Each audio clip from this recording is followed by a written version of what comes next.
इस आगम वाचना की कक्षा में उपस्थित सभी पूजनीय संतवृंद एवं महासाध्वीवृंद के पावन चरण कमलों में वंदन नमन करते हुए सुख शांता पूछती हूँ। आचार्य भगवान के मंगलमय आशीर्वाद से, उपाध्याय भगवान की पावन प्रेरणा से, आगम ज्ञाता उपाध्याय प्रवर परम पूज्य श्री जितेंद्र मुनि जी महाराज साहब हम सभी को आगम का दान प्रदान कर रहे हैं। आप श्री जी का अनंत अनंत उपकार है, जो कि जिनवाणी के ऐसे गूढ़ रहस्यों को हमारे समक्ष सरलता से हमें समझाने की कृपा कर रहे हैं।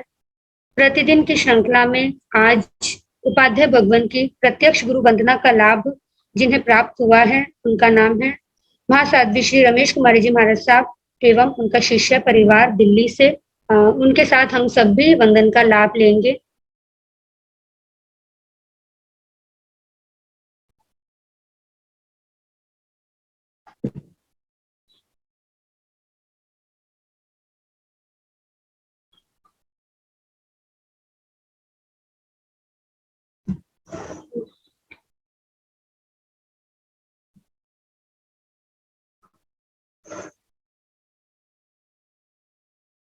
शायद वहां पर कोई है नहीं।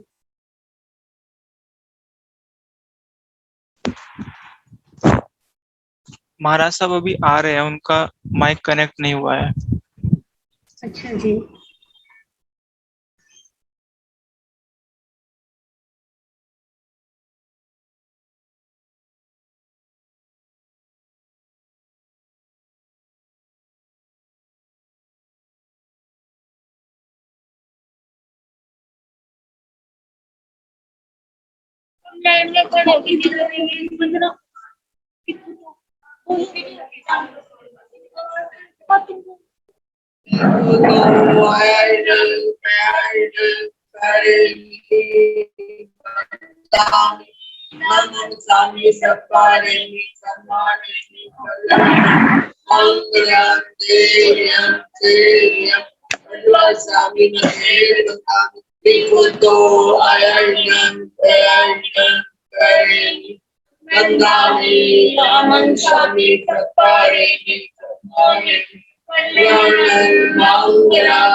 आगम वाचना की कक्षाएं जब से प्रारंभ हुई हैं, तभी से इनके निर्विघ्नता के लिए श्रमण संघीय सभी साधु साध्वी वृंद अपने अपने तपस्या के क्षेत्र में अपना योगदान दे रहे हैं। आज की तपस्याओं में नाम है परम पूज्य श्री विशाल ऋषि जी महाराज साहब, साध्वी श्री समता जी महाराज साहब, साध्वी सुयशा जी महाराज साहब, जैन ज्योति सरलात्मा महासाध्वी श्री प्रतिभा जी महाराज साहब की सुशिष्या महासाध्वी श्री सुचेता जी महाराज साहब, श्री ऋषभ मुनि जी महाराज साहब, श्री अरहम मुनि जी महाराज साहब, साध्वी श्री सृजना जी महाराज साहब, महासाध्वी डॉक्टर प्रवीण जी महाराज साहब की शिष्या साध्वी श्री हितांशी जी महाराज साहब, साध्वी श्री रिद्धिमा जी महाराज साहब की वैरागन सरस्वती जैन एवं साध्वी श्री अरह श्री जी महाराज साहब, उत्तर भारतीय प्रवर्तिनी श्रमणी सूर्या डॉक्टर श्री सरिता जी महाराज साहब की सुशिष्या घोर तपस्विनी महासाध्वी डॉक्टर श्री शुभा पिंकी जी महाराज साहब, सभी तपस्वियों के तप की अनुमोदना करते हुए बारंबार सुख शांता पूछते हैं। अब उपाध्याय भगवान के पावन चरणों में विनम्र निवेदन करना चाहूंगी कि आप श्री जी हमें आगम दान प्रदान कर कृतार्थ करें। मथेन वंदन।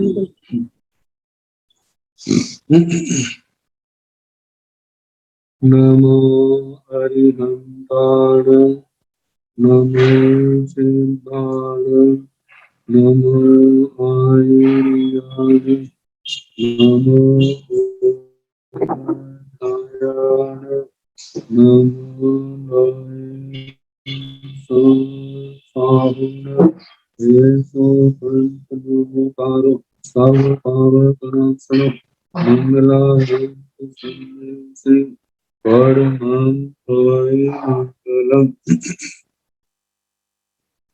जिन शासन जिन वाणी सदा जयवंत हो, समसा सदा अविचल मंगल हो, मुक्ति को प्राप्त श्रमण भगवान महावीर स्वामी उनकी परम पावन कल्याणी भागवती वाणी वाच प्रमुख श्री सुंदर गोती गौतम आदि गणधर भगवान योग प्रधानाचार्य परम पूज्य श्री सुधर्मा स्वामी जी महाराज उनकी परम पावन पाठ परंपरा वर्तमान आचार्य ज्ञान योगी परम पूज्य श्री सुमन जी महाराज एवं गुरुजन सबके पावन चरण सोचों में मेरा अनंत अनंत वंदना नमस्कार। आगम परिषद में विराजमान वृष्ठ मुनिराज अन्य मुनिवृंद परमात्मनीय भगवती स्वरूपा महासाधुनिया की श्री उत्तराधीन सूत्र की वाचना प्रारंभ है। 11वां अध्ययन सुनाया जा रहा है बहु शुभ पूजा। तो इसमें 21 गाथा तक सुना चुके। 16 उपमाओं में 7 उपमाओं का वर्णन हो चुका है। 8वीं उपमा चक्रवर्ती सम्राट की जहां से चाउर अंते चक्रवर्ती महितीय 14 रयणाही वै एवं हवाई बहुसु जहाँ जैसे से वह चाउर अंते चातुरंत अपने क्षेत्र की चारों दिशाओं का अंत करने वाला। अंत मतलब चारों दिशाओं में अपनी विजय विजयंती विजय पताका फहराने वाला। चक्रवर्ती 14 रत्नों में चक्र प्रधान है। उस चक्कर सुदर्शन चक्कर के माध्यम से विजय यात्रा प्रारंभ करता है। उस चक्कर के कारण चक्रवर्ती और 6 खंडों में उसका चक्कर लगता है, इसलिए चक्रवर्ती। महारिद्धि का स्वामी 9 निधियों के मालिक। 14 रैना ही वही 14 रत्नों के अधिपति स्वामी जैसे अपने क्षेत्र में शोभा पाते हैं, शोभायमान होते हैं। एवं अवै बहुसु इसी प्रकार बहुसुत महाराज का वर्णन आता है। ऐसे वो शोभायमान पाते हैं, अपने शोभायमान होते हैं अपने गुणों के कारण। जैसे चक्रवर्ती की राजसभा मुख्य सिंहासन का 32,000 राजे 64,000 रानियां सेना 14 रतन 9 निधियां 16,000 देवता सेवा में। इतना कुछ विशाल उसका साम्राज्य समृद्धि है। जम्बूद्वीप प्रज्ञप्ति के अंदर भरत चक्रवर्ती का वर्णन करते हुए सारा वर्णन आता है उसमें। चक्रवर्ती ने अपने क्षेत्र की चारों दिशाओं का अंत किया है और इन्हीं बातों को भविष्य के ऊपर घटाते हैं। चक्रवर्ती ने चतुरंगणी सेना के माध्यम से अपने पुण्य के बल से भरत क्षेत्र की या अपने अपने क्षेत्र विजय है, इरावत क्षेत्र है, वहां पर चक्रवर्तियों ने चतुरंगणी सेना, पैदल सेना है, अश्व सेना है, रथ सेना है, हाथियों की सेना है, इनके माध्यम से चारों दिशाओं पर विजय पाई। लेकिन जहां पर चारों गतियों का विजय पा रहे विजय होने वाली है, इनके माध्यम से इनकी भी 4 प्रकार की सेना, पहले 4 प्रकार बताए, दान, शील, तप, भावना। अब बहुश्रुत क्या दान देते हैं? अभय दान, ज्ञान दान, भव्य आत्मा को संयम का दान। दुनिया के दानों से ये दान सर्वश्रेष्ठ है। जैसे आचार्य श्री सुधर्मा स्वामी ने फरमाया, दानन सेठन अभय ज्ञान, दानों में दान, अभय दान। शील, जिसमें ब्रह्मचर्य प्रमुख है, लेकिन 5 महाव्रत जितनी साधुचर्या है इसके अंदर समा जाती है। तप, 12 प्रकार का तप, और भावना, सद्भावना, भावनाओं की निर्मलता, 12 भावनाओं का चिंतन, मनन, विचार।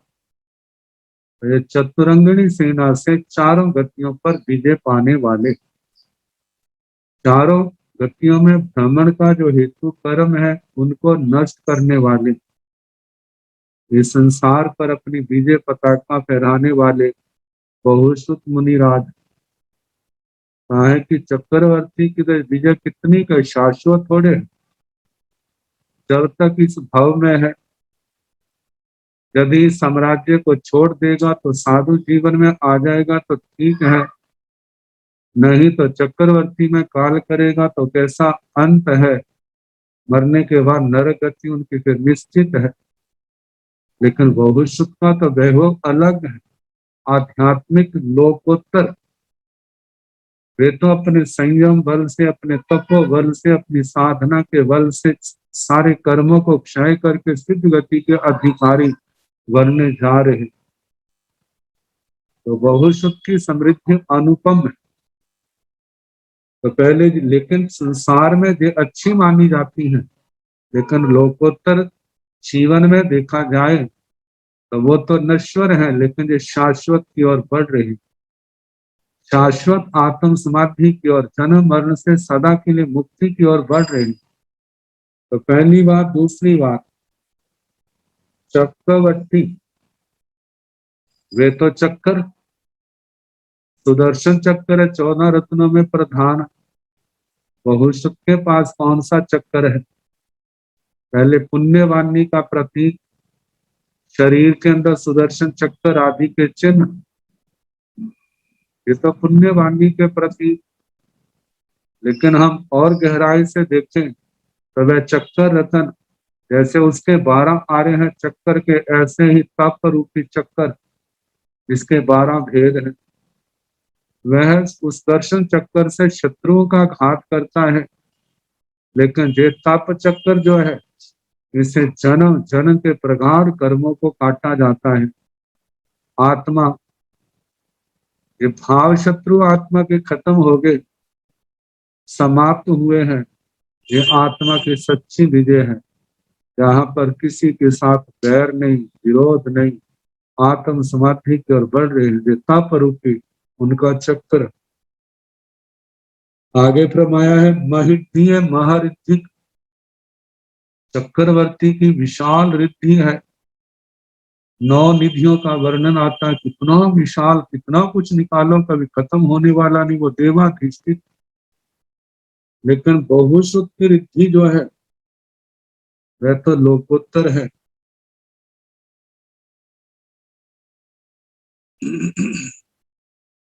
यदि इस रिद्धि की ओर ध्यान दिया जाए, ज्ञान, दर्शन, पहले हम देखें तो शारीरिक बल, आध्यात्मिक बल, साधना का बल, और इसके कारण से जो आमर्ष औषधि आदि नाना प्रकार की रिद्धियां लब्धियां प्राप्त हुई। आमर्ष औषधि, किसी को कैसी तकलीफ क्यों ना हो, हाथ आदि का स्पर्श लगा वो ठीक हो गया। अक्षीण महानस लब्धि, बहुश्रुत गोचरी के लिए गए हैं। मानो जो गोचरी आई है, जब तक स्वयं नहीं करेंगे उस गोचरी में से कितने साधु मुनिराज आहार कर ले वह समाप्त नहीं होता। जिस रसोई से वो आहार लाए हैं, जब तक बहुश्रुत मुनिराज ने स्वयं भोजन नहीं किया, इतने लोग उस रसोई से खाना खा लें, वह समाप्त होने में नहीं आती। ऐसी अक्षीण महानसानी लब्धियां, पदानुसारिणी लब्धि, एक बार पढ़ते जाओ सब कुछ याद। किसी गाथा का, किसी ग्रंथ का एक श्लोक पढ़ा है, किसी गाथा का एक चरण सामने आया है, सारी गाथा उनके ध्यान में आ जाएगी। वह सारा शास्त्र उनके ध्यान में आ जाएगा केवल एक गाथा मात्र से।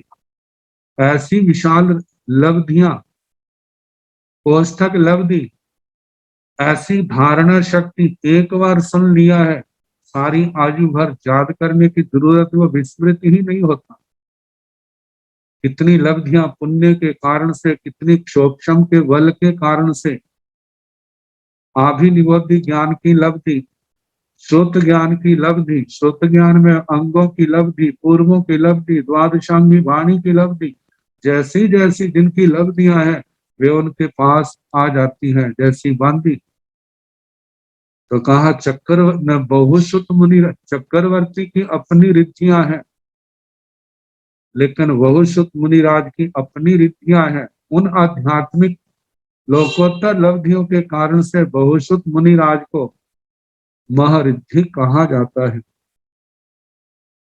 आगे फरमाया 14 रहना ही भाई, चक्रवर्ती सम्राट 14 रत्नों के स्वामी है, लेकिन बहुश्रुत के लिए कहा है कि वे 14 पूर्वों के स्वामी है। 14 पूर्वों की विद्या, द्वादशांगी वाणी का बोध, जिसके कारण जिनके लिए आता है, चिन्ह नहीं लेकिन चिन्ह श्री के हैं, अजीर्णा चिन्ह संकासा, ऐसी महारिद्धि के मालिक है। चक्रवर्ती सम्राट का तो केवल इस भौतिक जगत में उनकी शोभा है, लेकिन बहुश्रुत मुनिराज की इस लोकोत्तर आध्यात्मिक जीवन में, चक्रविद संग में उनकी शोभा है। जैसे वो चक्रवर्ती सम्राट अपनी शोभा में, अपनी सभा में शोभायमान होता है, बहुश्रुत मुनिराज चक्रविद संग में शोभायमान होते हैं। चक्रवर्ती की अपनी सभा में जय जयकार हो रही है, वहां उनकी चक्रविद संघ के अंदर जय जयकार हो रही है। जहां जहां संघ विराजमान है वहां पर उनकी जय जयकार हो रही। तो इसलिए कहा जैसे वो चक्रवर्ती सम्राट है, इसी प्रकार हमारे बहुश्रुत 19 नहीं है, 21 है, उनसे बढ़ करके। अब इसके आगे, जहां से सह सकते बज पानी पुरंदरे, सक्के देवा ही वही एवं हवाई बहुसु। जहां पर तो धर्मेंद्र महाराज की उपमा दी, जहां से जैसे वह सह सक्के सहस्त्राक्ष, 1000 आंखों वाला, 1000 आंखें वैदिक संप्रदाय में प्रसिद्ध है, तो उनके शरीर में वास्तव में 1000 आंखें, लेकिन जैन दर्शन में आगमों के अंदर, टीकाओं के अंदर वर्णन किया है। इंद्र महाराज के 500 मंत्री ऐसे हैं जो इंद्र महाराज के अनुसार ही चलते हैं, जिनका अपना मत नहीं, जो इंद्र महाराज का मत है वही उनका मत है। इंद्र महाराज जहां जहां वो जाते हैं, उन्हीं के माध्यम से सारी उनको सूचना मिलती है।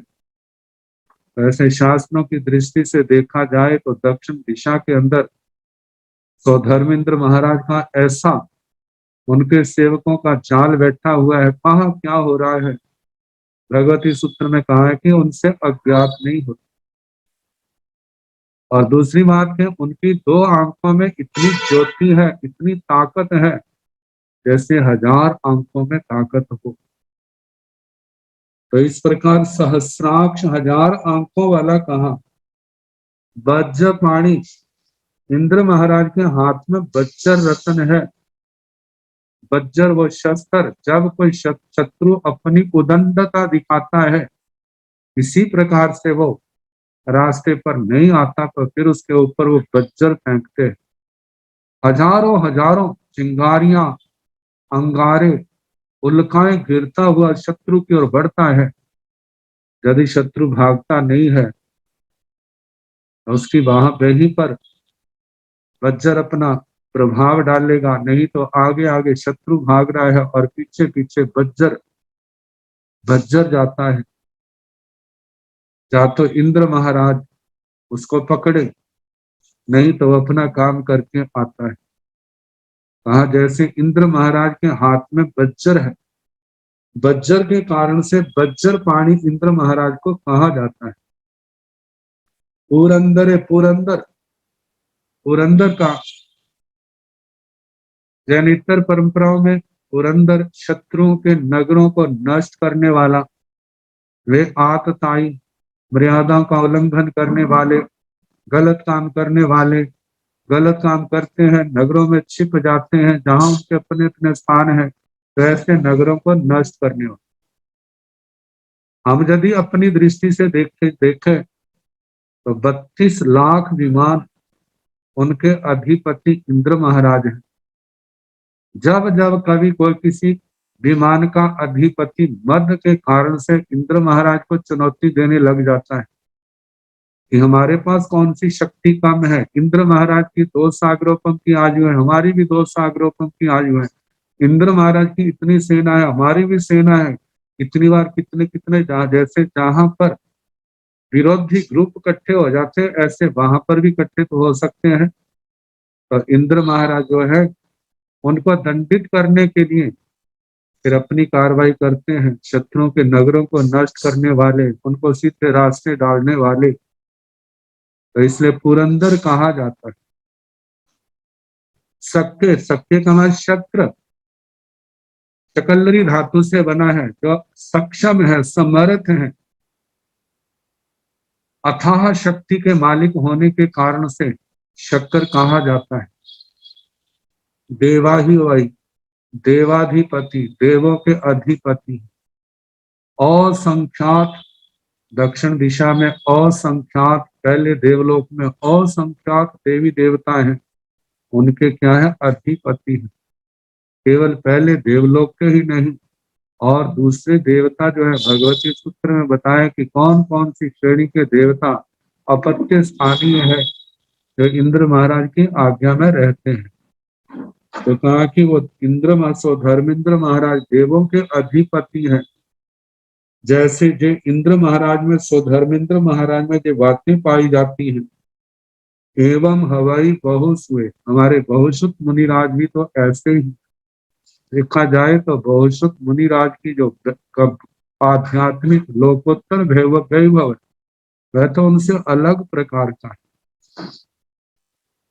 तो पहले कहा है कि जैसे सहस्राक्ष की उपमा दी, सहस्राक्ष 1000 आंखों वाले बहुश्रुत मुनिराज, जिनके पास आगम की आंखें, द्वादशांगी वाणी, 14 पूर्वों के अध्येता होने के कारण से, जैसे केवली भगवान की, वो तो सर्वज्ञ सर्वदर्शी है, उनका ज्ञान तो अनावृत है, इनका अभी आवृत है, ज्ञानावरणी कर्म है, इसलिए वो अपनी इन आंखों से तो सब कुछ नहीं देखते, लेकिन इन आंखों, आगम रूपी आंखों के द्वारा वो सारे लोक का दर्शन कर लेते हैं।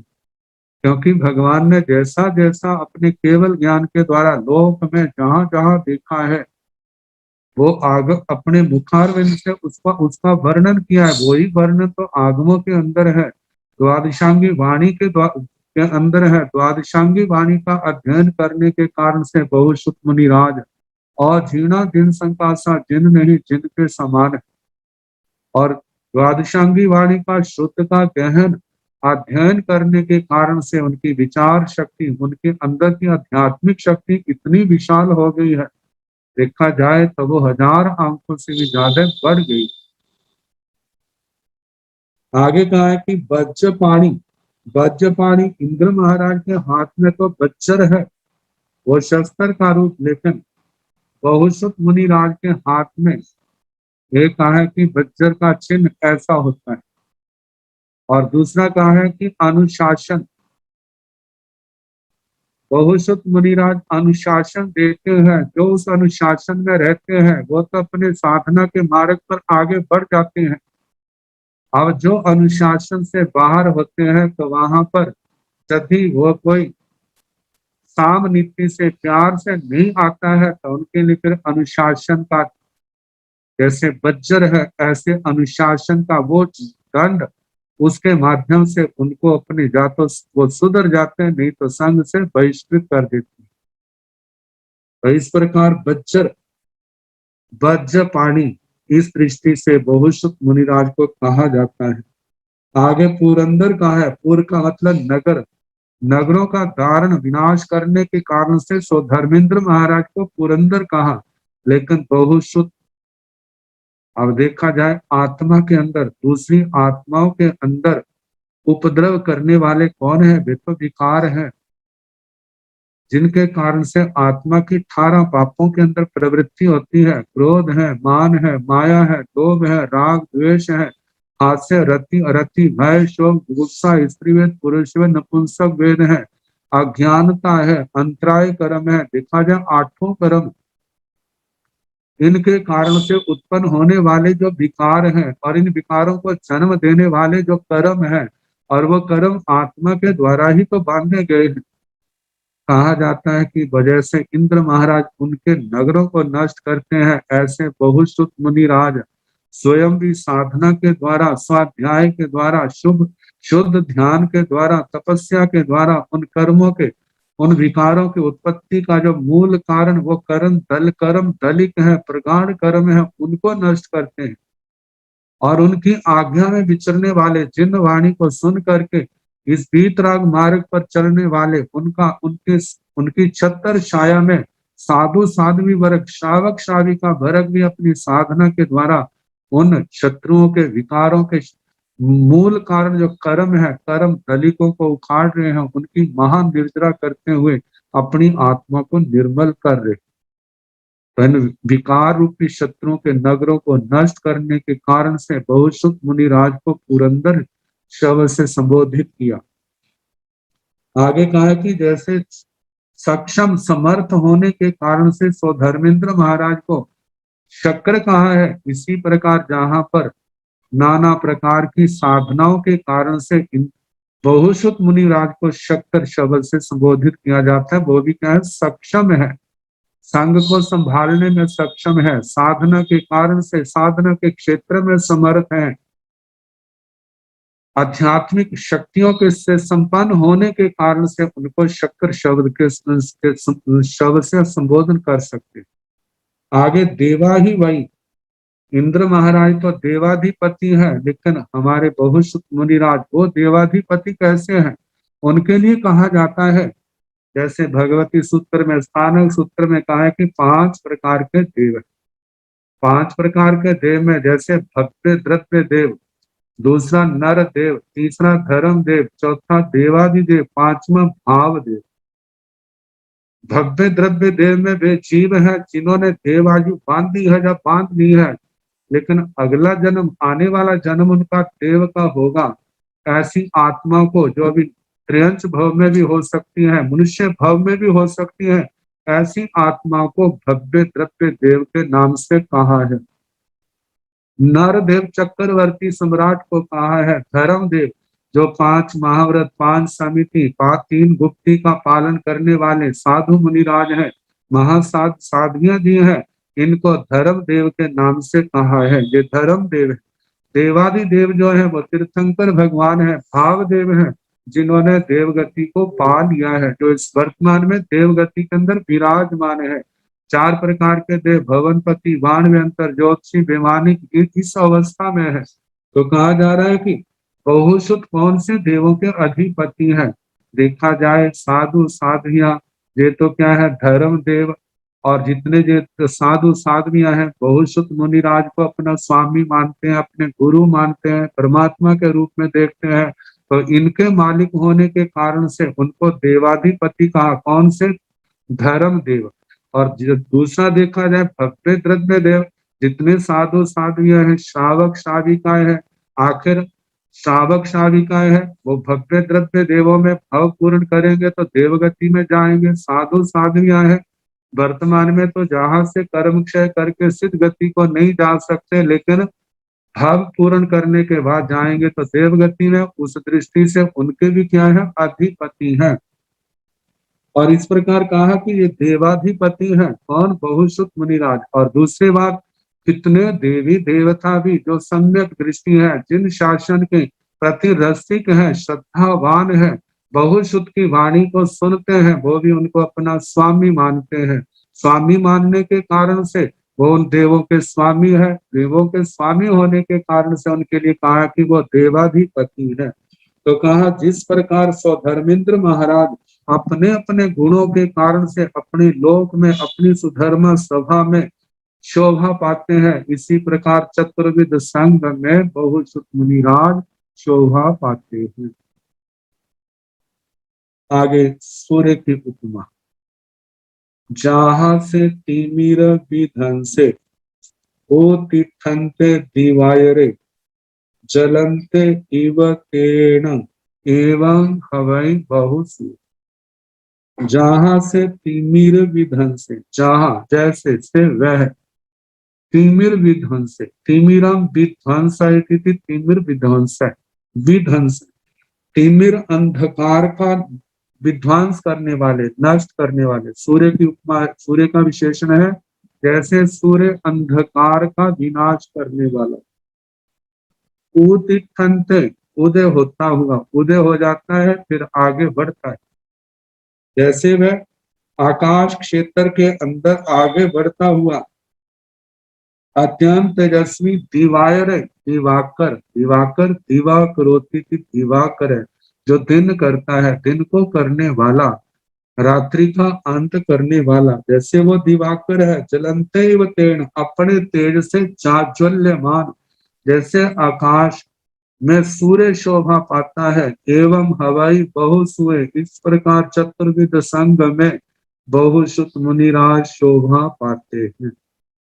तो जहां पर बताया है कि सूर्य के अपने गुण है, बहुश्रुत मुनिराज के अपने गुण है, वह तो तिमिर विधन से जहां जहां सूर्य आगे बढ़ता जाता है, अंधकार जो है प्रकाश के रूप में परिणत होता जाता है, जिसको हम कहते हैं अंधकार नष्ट होता है और प्रकाश बढ़ता जाता है।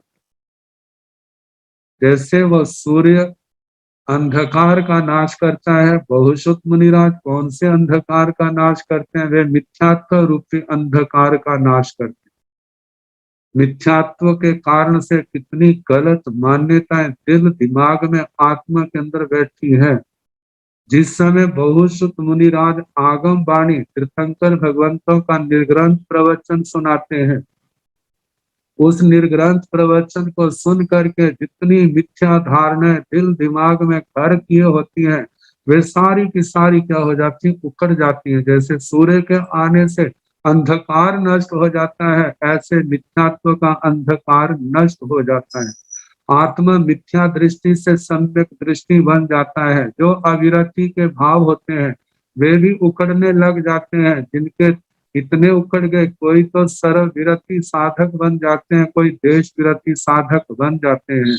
और जिनके ऐसे नहीं उखड़ते, प्रगाढ़ कर्म है, कषाय विकार उनके इतने प्रगाढ़ हैं, सम्यक दृष्टि बन गए हैं, तो अपने दुर्भाग्य पर आंसू बहाते हैं कि हमने ऐसे कौन से पाप कर्म किए हैं कि हमारे जीवन में साधु जीवन नहीं आ रहा, हमारे जीवन में श्रावक वृत्ति नहीं आ रही।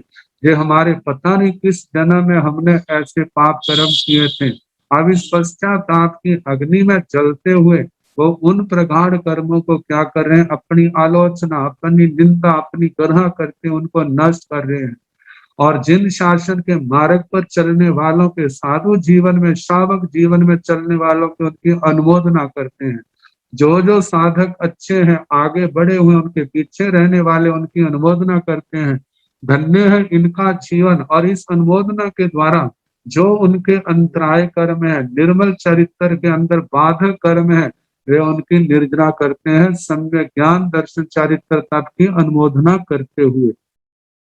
तो कहा जाता है जैसे वह सूर्य बाहर के अंधकार को तो दूर कर सकता है, लेकिन लोगों के हृदय में रहने वाले मिथ्यात्व के अंधकार को वह दूर नहीं कर सकता।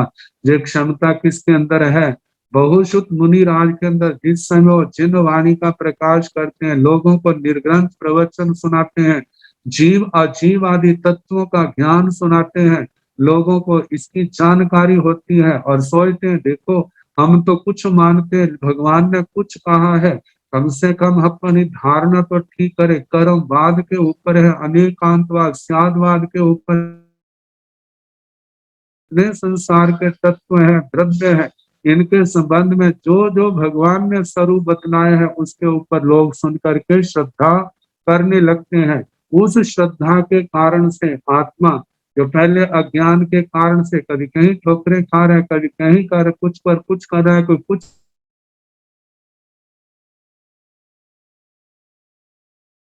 कि सोचते जीवन में अनेक प्रकार की विषम परिस्थितियां आती हैं, दुख तकलीफें आती हैं। अज्ञानता के कारण से कोई किसी को दोष देता है, कोई किसी को दोष देता है, लेकिन जब ये सिद्धांत वाणी को सुना, चिन्ह वाणी को सुना, तब एहसास हुआ कोई किसी को दुख देने वाला मूल कारण नहीं है। ये सारे निमित्त कारण हो सकते हैं, मूल कारण तो हमारी आत्मा है, हमारी आत्मा के द्वारा किए हुए कर्म है। उन कर्मों के कारण से जो अनुकूल प्रतिकूल परिस्थितियां बनती हैं, जो प्रतिकूल परिस्थितियां बनी है अज्ञानता के कारण से मूड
हाँ जी, हाँ जी, आवाज आ हाँ जी, आवाज आ रही है।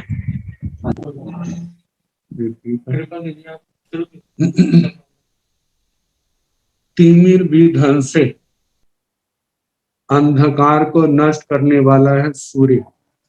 बहुश्रुत मुनि राज अपने ज्ञान के प्रकाश के द्वारा निर्ग्रंथ प्रवचन के सुनाने श्रवण कराने के कारण से भव्य आत्माएं सुनती हैं, तो उनके अज्ञान मिथ्यात्व का अंधकार नष्ट होता है। आत्मा के अंदर ज्ञान का प्रकाश होने के कारण, सच्ची समझ होने के कारण से वह सोचता है जीवन में जो विषम परिस्थितियां हैं इनके मूल कारण हम स्वयं हैं, तो इनको हम अपने अप्रमाद के द्वारा, प्रमाद को छोड़ करके संयम तप के अंदर हम पराक्रम करें, अपनी शक्ति का प्रयोग करें, हमारे कर्म टूटेंगे, हमारी सारी विषम परिस्थितियां अनुकूल बन जाएंगी, सारी सब कुछ ठीक हो जाएगा।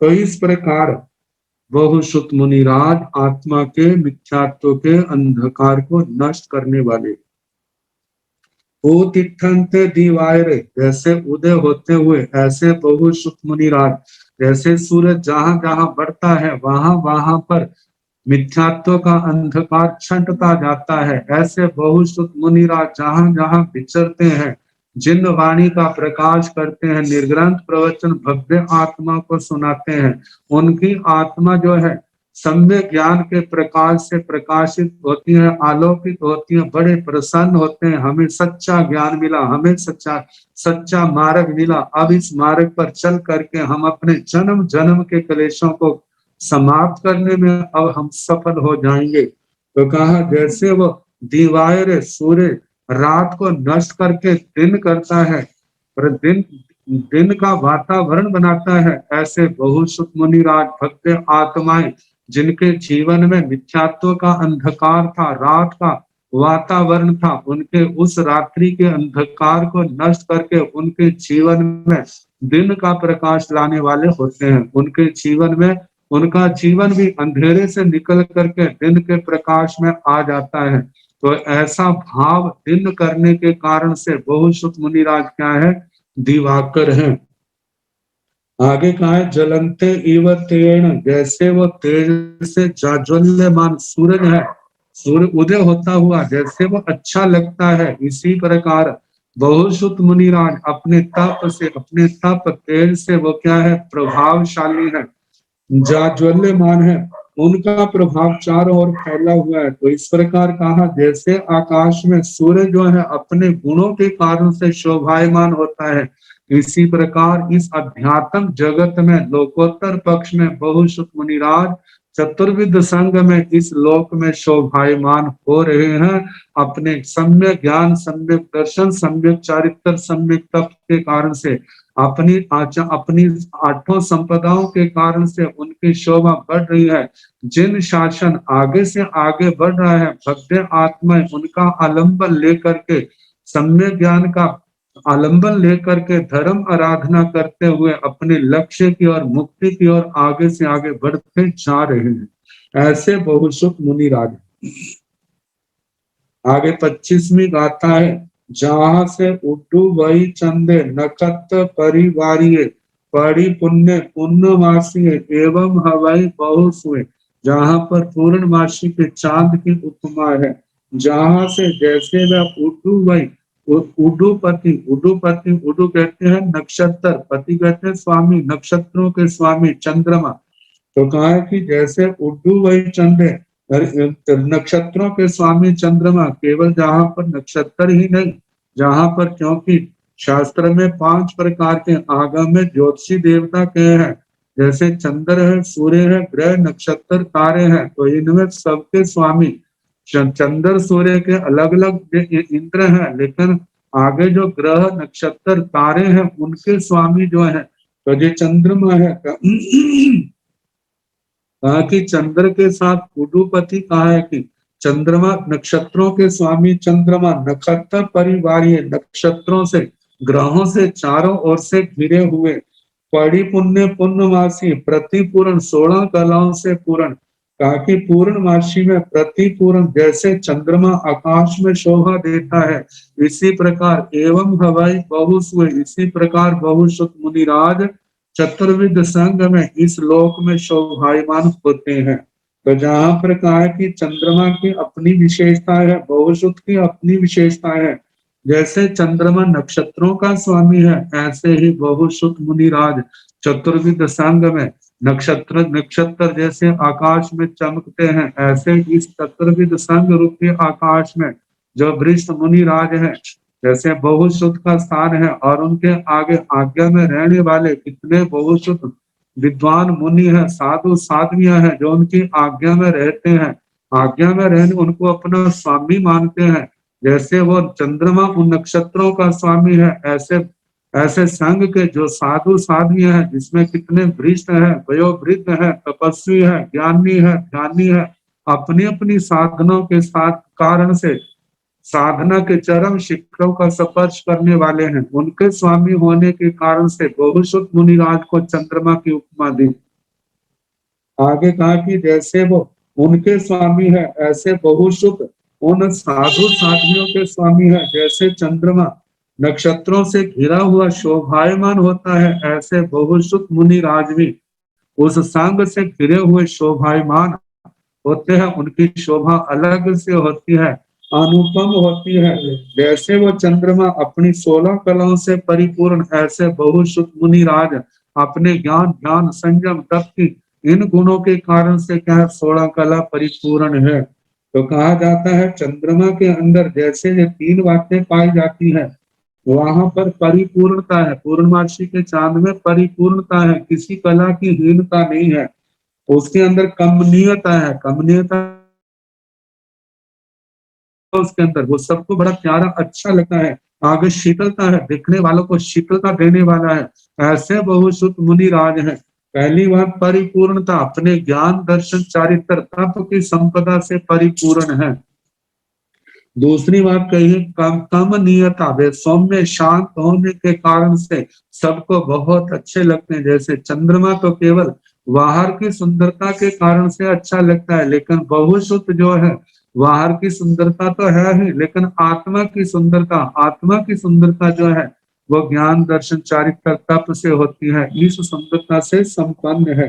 आगे कहा जैसे चंद्रमा के अंदर शीतलता है, बहुश्रुत जब मुनि राज जो है वो शीतल स्वभाव के हैं, शीतल लेशा के स्वामी है, बड़े शांत दांत ऐसे महान स्वरूप को पाने वाले भव्य लोग उनके उनके दर्शन करते हैं, उनके सानिध्य में बैठते हैं, वे भी अनंत शीतलता का अनुभव करते हैं। तो इस प्रकार जैसे आकाश में चंद्रमा अपने गुणों से शोभा पाता है, इसी प्रकार बहुश्रुत मुनि राज इस चतुर्विध संग में इस लोक में शोभा पाते हैं। तो इस प्रकार 25 गाथा तक हुआ। मथेन वंदामी गुरुदेव। गाथा जी। आप श्री जी ने अनंत कृपा की, हमें आगम का दान प्रदान किया और हमारे मन की शंकाओं को दूर किया। आपकी अनंत अनंत कृपा, अनंत अनंत उपकार। अब उपाध्याय भगवान के चरणों में करबद्ध प्रार्थना विनंती करना चाहूंगी कि आप मंगल पाठ की कृपा कर इस कक्षा का समापन करें। मथेन वंदामी।